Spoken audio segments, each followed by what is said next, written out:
So we've gone through 16 days of helping you figure out how your mindset as a leader will help bring success. I'm Eric with Leadership Developed. And this month, we're talking about the leader's mindset. But today, we're going to bring this a step further. We've helped you with your mindset. Now, you need to help your leadership team with their mindset. So how's the leader's mindset different than a leadership team mindset? Well, I go back to what's called mob mentality. You see, what the individual in that group values, needs, or cares about is not consistently the same throughout the whole group. But what happens is, as a culmination of like-minded areas come together to create the group mentality in which that's what they value. Now, how for you as a leader is this important? Because you can lose control of your leadership team if you don't put these three things in perspective for your leadership team. First one is the vision. If they don't know what the destination is or what the ideal end state of your organization is, they're not going to know where we're going. Second is, what is your mission statement? What is the way that you want to do this? Who are you trying to take care of? And third is, what do you set as your organization's core values? Because what you value as an individual does not mean that everyone shares that same idealism.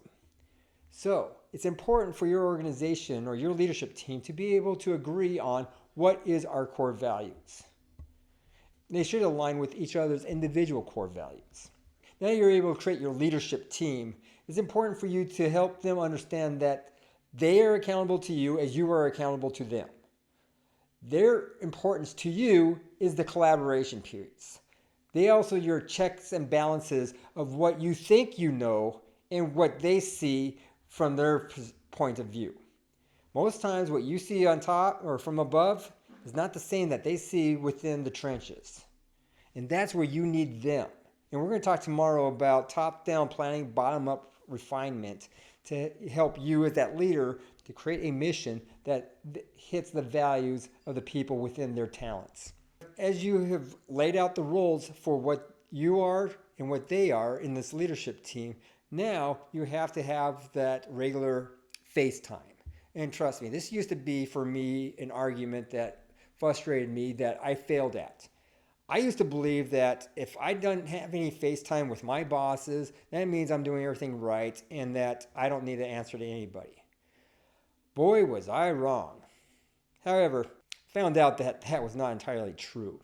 Thing is, though, FaceTime is important. I don't care what anybody says. I don't care if they're a super person who takes care of their people and they're your, role models and ideals. You still need to have FaceTime.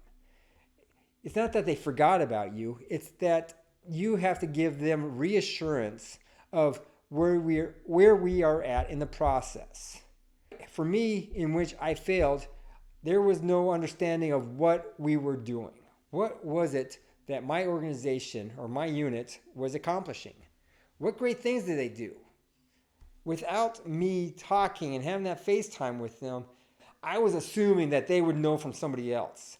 My job was to raise them. My job was to build my people up, to show my bosses how great these people done. And that's what your leadership team does for you as well. They need to be able to tell you, hey, this is what's going on in my department, and these are the great things we're doing, and these are the challenges we're facing. This challenge popped up, and this is the information we know, and this is our decision points.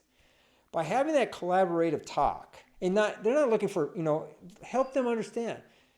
They're not looking for your permission unless that is within the policies, but you're also giving them confidence that they have the ability to talk to you about anything, to show you their decision-making process, which creates more trust between you and your subordinate leader.